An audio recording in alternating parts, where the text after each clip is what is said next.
Enuma Elish, the Babylonian creation epic, also includes Adrahasis, the first great flood myth.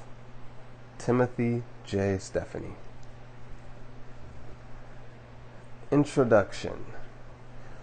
The Babylonian creation story, known in ancient times by its opening words Enuma Elish, meaning when the heavens above, is a concise presentation of Mesopotamian lore concerning the origins of the gods, the universe, and mankind. Although it is not certain just how far back the fundamental conceptions of this creation were first comprehended, they no doubt far precede this particular version of the Babylonian creation, which was uncovered as tablets from the ancient city of Nineveh, dating to the 7th century BC.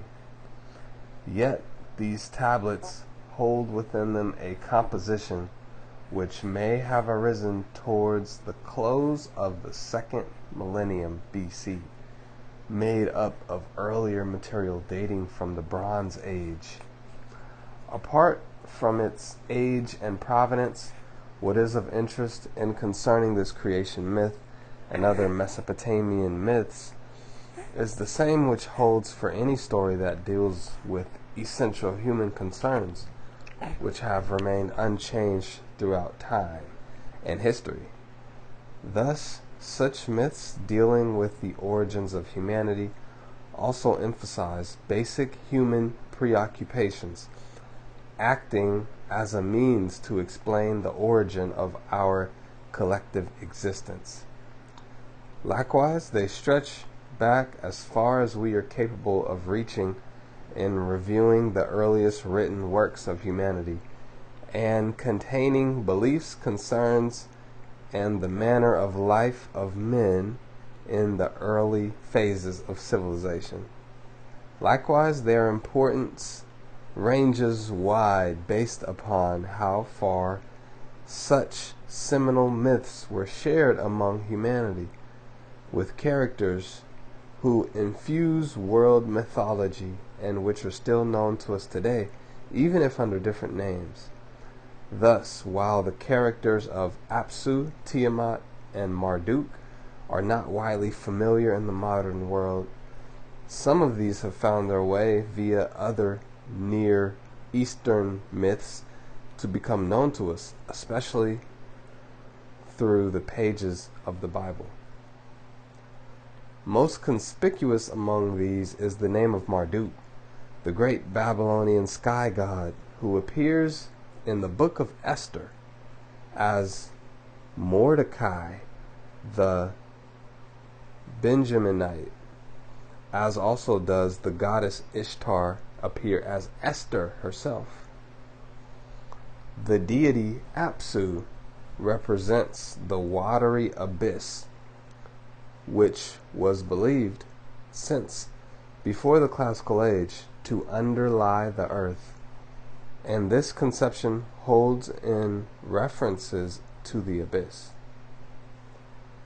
But the name of Tiamat is also retained within the Genesis chapter 1 word for the deep, which is Tehom, also used in the book of Isaiah. Awake, awake, put on strength, O arm of the Lord. Awake, as in the ancient days, in the generations of old. Art thou not it that hath cut Rahab and wounded the dragon? Art thou not it which hath dried the sea, the waters of the great deep, Tehom, that hath made the depths of the sea a way for the ransomed to pass over? Isaiah chapter 51, verse 9 and 10.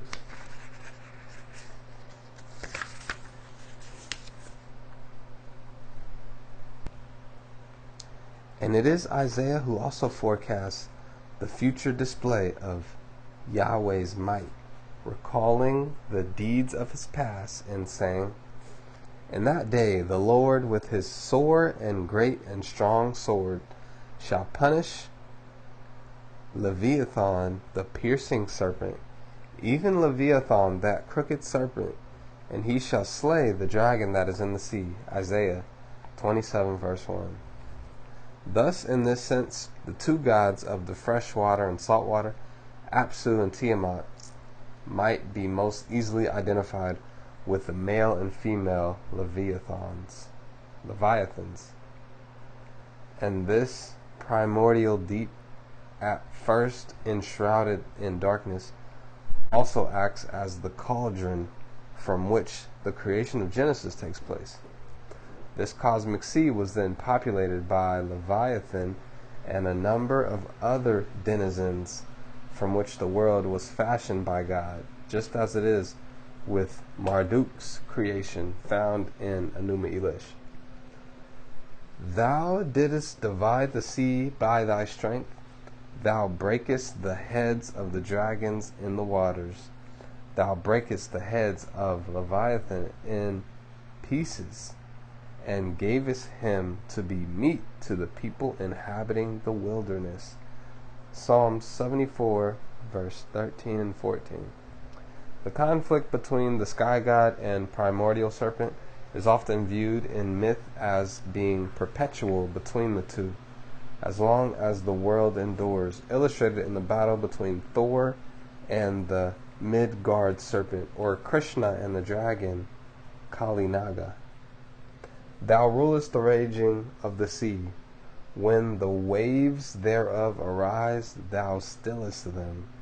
Thou hast broken Rahab in pieces, as one that is slain.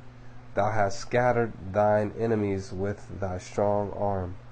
The heavens are thine, the earth is also thine. As for the world and the fullness thereof, thou hast founded them. Psalms 89, 9 through 11. This likewise is related to God setting the boundary of the sea, which is mentioned in the apocryphal prayer of Manasseh. In other words, God assured that the sea was not allowed to exceed its limits, which would otherwise obliterate life on land. This correspondence between Enuma Elish and the biblical creation, however, goes far deeper in the recognition that the very order of the creation of Genesis chapter 1 is reflected in the generations of gods in Enuma Elish, which is enumerated in the following table.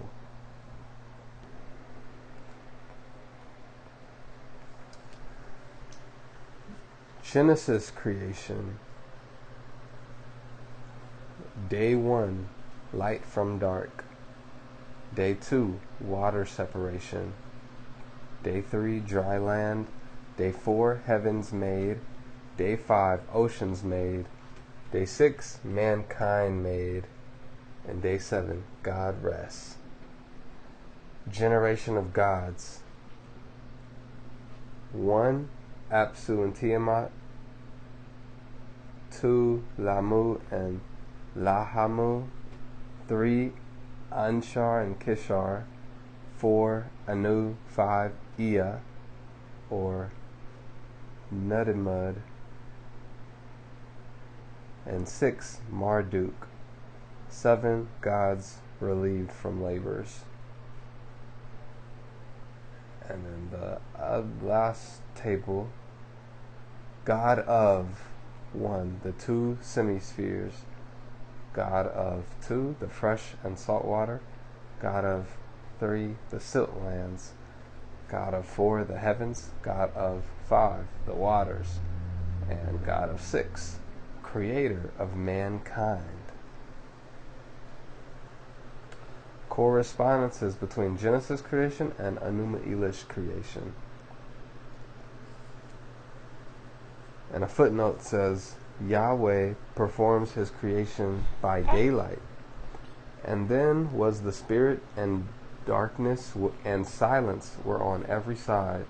The sound of man's voice was not yet formed. Then commandest thou a fair light to come forth of thy treasures, that thy work might appear. And here, just as Yahweh, in resting upon the seventh day, establishes henceforth the holiness of that day, the Sabbath day, so too in Enuma Elish is the creation of man followed by their construction of a temple called Esagila, Tablet 6. Likewise, with the establishment of religious rituals, sacrifices, and practices, and even the 7 ranks of cultic initiation.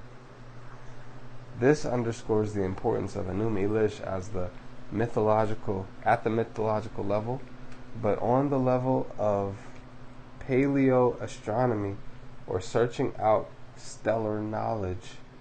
The creation myth associates the defeat of Apsu and Tiamat with the establishment of cosmic forces as designated in Tablet 5, which is like the forces of order overcoming the forces of chaos, even as a personified chaos. However, the most useful section in this regard is lacking, due to breaks in the tablet itself, and thus it has been restored through the utilization of information from astrological tablets, which are plentiful, however, to stimulate what these missing verses might have been. But the end result remains yet unsatisfying, because the meaningless of the passages is lost, even if its content and style might be mimicked in the cause of reconstructing the complete tale. But preceding this gap, there is enough to provide some basic information about their calendar of a 12-month year, with each month being 30 days. And this is made clear through its definition of the character of the moon as it waxes and wanes through the month. Beyond this, the Babylonian creation epic proceeds to its inevitable conclusion with the conflict of the cosmic forces leading to the eventual creation of the world and of mankind. And this latter is itself taken up in the myth following Adrahasis, which is one which runs similarly to the Noah story of Genesis. But while the name of Noah and some of the tale's other details arise from Apamea in Phrygia, the survivor of the Great Flood in the original Hebrew version appears to have been rather the patriarch Abraham. This is both apparent from the similarity between their two names, Adrahasis, Abraham, but likewise the words which God speaks to Abraham as the only remaining segment to be retained are not unique among other world flood myths. And the Lord said unto Abram, Lift up now thine eyes, and look from the place where thou art northward and southward, and eastward and westward. For all the land which thou seest, to thee will I give it, and to thy seed forever. And I will make thy seed as the dust of the earth, so that if a man can number the dust of the earth, then shall thy seed also be numbered. Arise, walk through the land in the length of it, and in the breadth of it, for I will give it unto thee. Genesis 13:14-17. Here the God tells the lone survivor of the flood that the earth he sees stretching out around him henceforth belongs to himself and all of his descendants. Given that beasts and giants of the prior age, evidenced by the bones of Mesozoic reptiles and Pleistocene megafauna, have all been wiped out, This has been transmogrified completely by the biblical editors into the conferring of the land of Canaan unto Abraham and his descendants through Isaac and Jacob, which served a more immediate political purpose at a far later time. Yet there remained the trouble mankind caused for the gods, which arose from this incessant noise, exponential increase, and unlimited lifespan. Thus, the gods must take steps to assure that man does not come to grow so numerous yet again. And thus, the gods bring mortality to mankind, along with a range of other plagues to beset him. And thus is the stage set for the following history of mankind. And the Lord said, My spirit shall not always strive with man, for that he also is flesh. Yet his days shall be 120 years. Genesis 6:3. Although the gods are at the same time convinced that humankind must never come to an end, due to the delight they enjoy from the sacrifices made to them, and this is even included in the conclusion of the Noah flood, where he makes his sacrifices a pleasing odor to God, which causes him to pledge that he will never destroy the entire earth again. And Noah builded an altar unto the Lord, and took of every clean beast and of every clean fowl, and offered burnt offerings on the altar. And the Lord smelled a sweet savor. And the Lord said in his heart, I will not again curse the ground any more for man's sake, for the imagination of man's heart is evil from his youth. Neither will I again smite any more every living thing, as I have done, while the earth remaineth, seed time and harvest, and cold and heat, and summer and winter, and day and night shall not cease.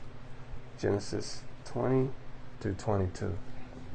He subsequently leaves his bow, rainbow, as an indicator of this, symbolic of the covenant made with mankind, just as in Enuma Elish, the bow Marduk uses to slay Tiamat to still the raging sea is hung up in the heavens as the bow star by the sky god Anu. Then, in the case of Adrahasis, the rainbow is depicted rather as the necklace of Nintu, or Belet Ili, and the rainbow is commonly held to be the necklace of the mother goddess, as in the case of the retrieval of the Norse goddess Freya's necklace after a battle is fought between its thief, Loki, and its rescuer, Heimdall. The gods of fire and water in the form of a cloudburst. Yet it must also be that the mother goddess was known to wear an actual necklace made in the shape of flies, which were apparently created by Anu and were henceforth to decorate her chest in the eternal memory of the great flood. Thus there appears to be some intermingling of conceptions, as here the necklace which appears is one no doubt familiar and particular to Nintu, rather than the goddess setting forth the rainbow as an eternal reminder of the flood, associated with her own covenant with mankind, which she makes clear when she declares, He must now save me from any harm by offering sacrifice. Although it is not likely that the book of Genesis stories of the creation and flood were immediately aware of or based upon these original Mesopotamian myths, they certainly would have been inheritors of the various mythological traditions of the Near East when biblical books were in the process of being composed during the 6th through 2nd centuries BC. But these episodes are not important merely from their having close biblical parallels. Rather, it is beneficial to view them within the very same context of theological conceptions and comprehensions of any other period of time, since these verses once served the very purpose of providing explanations for the ways of the world and the experiences of man. This theological and sociological significance can be seen in how the poem Enuma Elish was utilized annually at the New Year's festival at Babylon, where it would be openly recited or even acted out as a symbolic recurrence of the creation coincident with the creation of the new year. And it is known that the semi-historical work of Berosus is a product of Hellenistic times, which is precisely the period when the so-called priestly document was being composed or brought together. This is recognizable in the correspondence between Berosus' 432,000 years given for the rule of the 10 antediluvian kings, which in Genesis is given as a duration of 1656 years. But 432,000 years is 86,400 times 5, while 1656 years is 86,400 weeks. And thus there remains a clear uniformity between them. But this does not insist that the writers of Priestley were aware of Berosus' work, though they may have been, only that they would have had to access some of the very materials which were knocking about the Near East during that antiquarian age.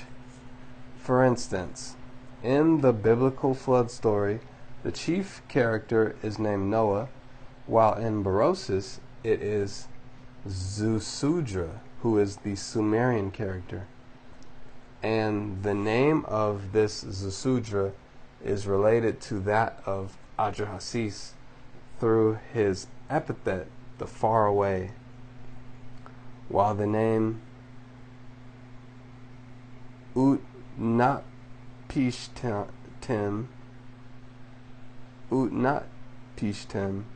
also appears to be related to Noah through the syllable na. Likewise, there exist parallels with the releasing of a dove and a raven, as well as the boat coming to rest upon a mountaintop provided from the Gilgamesh cycle, although the detail of the olive branch would have arisen from Palestine rather than Mesopotamia. The received form of Adrahasis is also older than that of Enuma Elish and dated around 1700 BC. Thus, it also precedes its biblical doppelganger by at least 1,000 years. Likewise, the story of Adrahasis surely held a prominent place in Bronze Age Mesopotamia, if we can permit ourselves for a moment to imagine an earth prior to the period of biblical prominence, from its similar emphasis upon both the creation and plight of man, so that it was even included as an episode within the Gilgamesh cycle. In this story, the man who survived the flood, Utnapishtim, was the only one to have gained or retained his immortality. Yet there is a sweeping connection between these formative events of the world as performed by the gods and conceptions of eternity and immortality, which established a firm distinction between the realm of heaven and that of earth. Though it is still made clear in the creation story that humanity is a product of the divine, it must be reminded that although his body is mortal, that his spirit is immortal. Tablet 1. Taken together, these two stories ought to be viewed in the same manner that any ancient myths ought to be, downplaying the necessity for a unified and continuous narrative as the Holy Bible follows, since it must be viewed that these biblical myths, too, once existed in the same form as did their Babylonian counterparts before they were collected and assembled together as we have inherited them in the biblical canon. Yet the same thing could have been done with these Babylonian myths, or indeed any mythological tradition, if the right dynamics and motives had coincided at a particularly propitious moment, as it did among the Hebrews beginning in the 6th century BC. Yet, given their force, starkness, and even archetypical familiarity, these Mesopotamian myths can still be given the breath of life anew, and serve a greater purpose than that of mere historical value, but rather to be taken as works of imaginative literature, to be considered, felt, and enjoyed.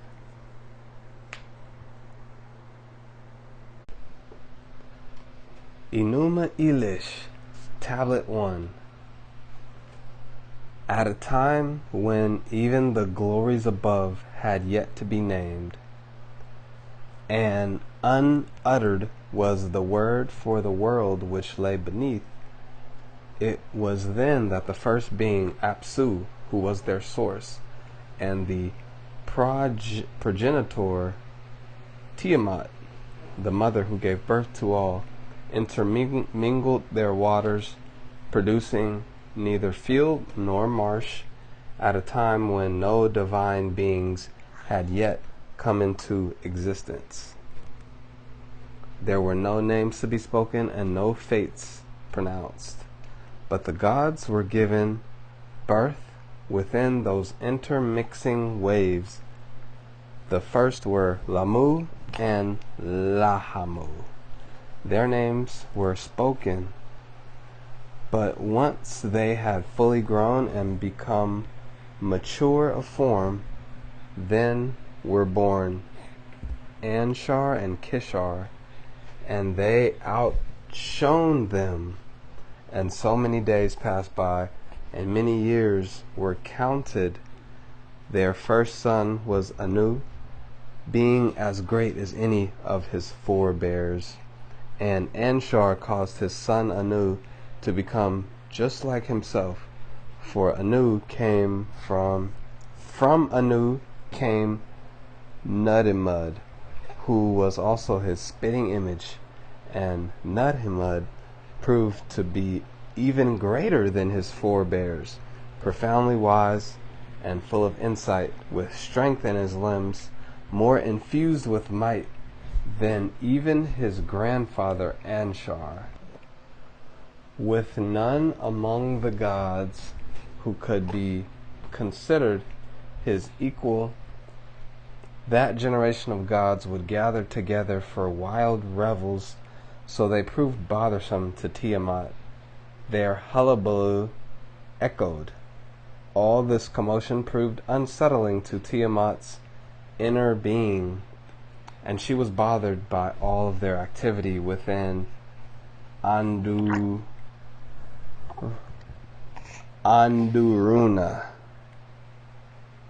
There was nothing Apsu could do to mitigate their carousing.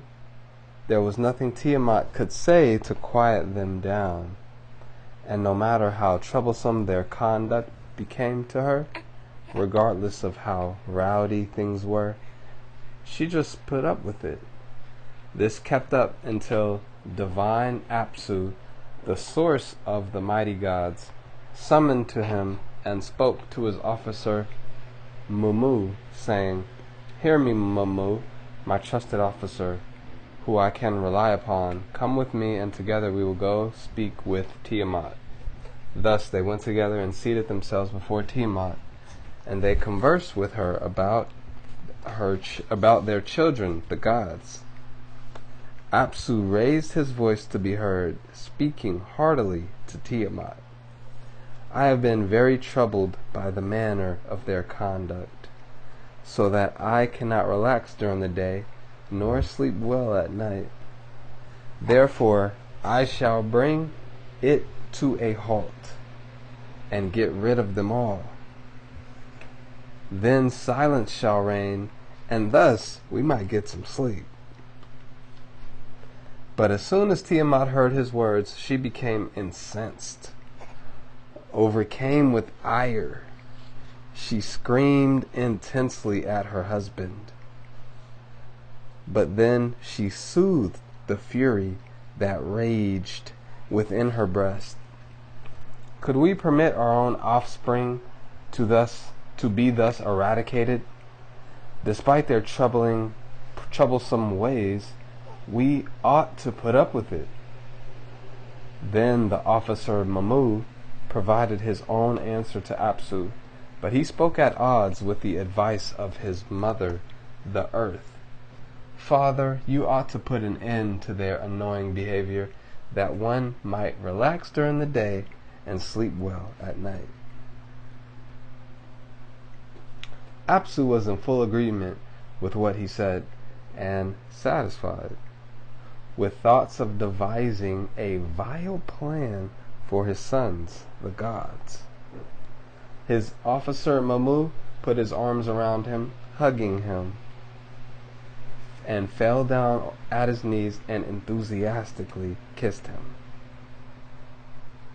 Yet what they planned was conveyed to their sons, the gods. For they heard everything and were troubled, pacing about. They all grew quiet, quite quiet, and sat around without speaking, until the god with the gift for wisdom and understanding, Ea, the god who is insightful, recognized their intentions, and he formulated a solution for all. Planning it out well, he concocted it with superlative skill. His spell was perfect, for when he chanted it, he calmed the turbulent waters, and abounding sleep overcame Apsu. He became pacified. He caused him to enter a deep sleep, seeped in tranquility, while the officer Mamu, his advisor, was left in a trance. Then Ea removed his belt and took his crown from his head, and took his mantle of brilliance and dressed himself in it. Then he forced Apsu down under his feet and crushed him, and bound Mamu, laying him down over him crosswise. Then he established his own residence on top of the Apsu, and he then took Mamu, holding him by a nose leash. And after he had subdued and then killed all of his foes, then Ea raised the declaration of victory over his adversaries. Then he could rest easy within his own personal chambers. And these he named Apsu, and established temples there.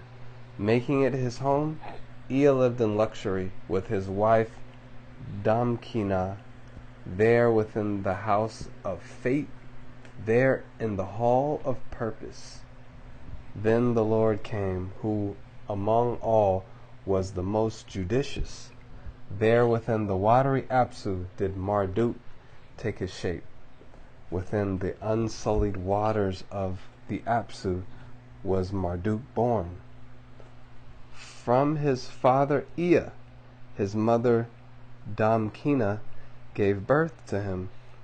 He was suckled on the milk of the goddess's own breast, and she who breastfed him embodied him with excellence, so that he had a lofty stature. The look of his eyes was intense, mature from the very first, and mighty even at a young age. When his grandfather Anu looked upon him, he was glad. His face shone greatly.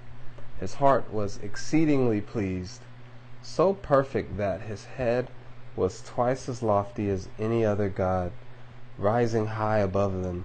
He was the better by every measure. Both his arms and legs were well formed beyond comparison, so that it could not be fathomed, almost incomprehensible. Moreover, he possessed 4 ears to hear and 4 eyes to see, and red flames leaped forth whenever he opened his mouth. His 4 ears were also considerable, of voluminous size, as were his eyes, which were capable of perceiving anything, being unsurpassed among the gods, of exceptional build, having limbs which were mighty, and a body terrifically tall. Then Anu cried, Mariutu, my son, you are a king of the gods, dressed in a shining robe fit for 10 gods rising above him. There were 5 almighty beams which surmounted his head, and Anu invented the 4 winds and then fashioned them. These he set in Marduk's hand, saying, Free them, my son. Then he formed dust and caused a tornado to bear it away. Then he invented the tidal swell, which aggravated Tiamat, and Tiamat was agitated and unsettled both day and night. The gods, meanwhile, were distressed and forced to endure.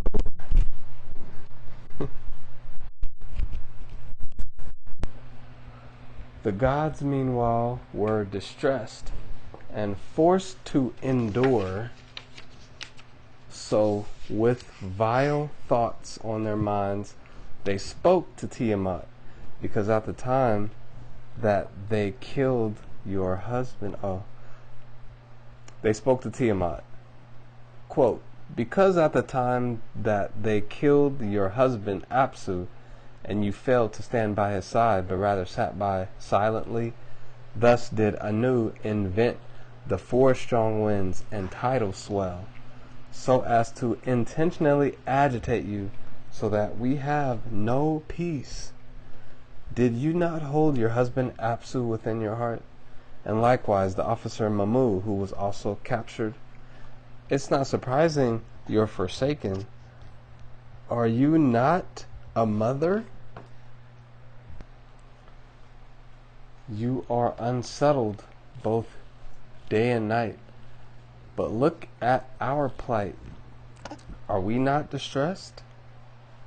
Have a heart. Do you not care for us? Look, we lack strength in our limbs, and our eyes are hollow. Free us from this distressing burden, that we might get some sleep. Raise the war cry. Make them pay for what they have done. You're right. Destroy this enemy. Eradicate him entirely from off the earth. Tiamat listened to what they said, and she agreed with him. Yes, I think that we ought to do just as you have suggested. The gods who dwell within the Apsu will suffer great misery, for they chose to do evil to those gods that gave them birth. And they gathered about and stood in proximity to Tiamat. They were brutal and planned endlessly both day and night, grumbling and fuming, all done in the cause of making war. They called together a council of war to consider battle plans. Lady Huber, who made all, produced an unfailing weapon. She brought big snakes with piercing teeth and vicious fangs.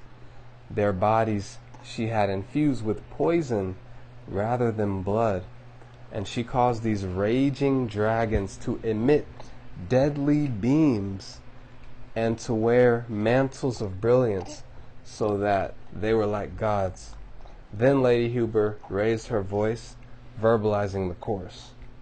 Anyone who gazes at them will be stricken down with horror. They will always raise up their bodies and never back down. Then Tiamat enlisted a horned snake, a Mushusu dragon, a Lamu hero, an Agalu devil, a mad dog, and scorpion man, brutal Umu devils, a half man, half fish, a half man, half bull, carrying ruthless weaponry, and who reveal no fear in battle. Her commands were so portentous that none could be ignored.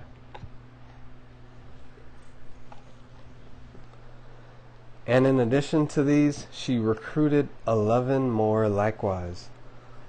And above all of her children of the gods who had assembled, she conferred upon Kingu the chief rank amongst them all, bestowing the generalship of her army and the rule of the Congress, to hold aloft the spear to signify battle, to gather the warriors.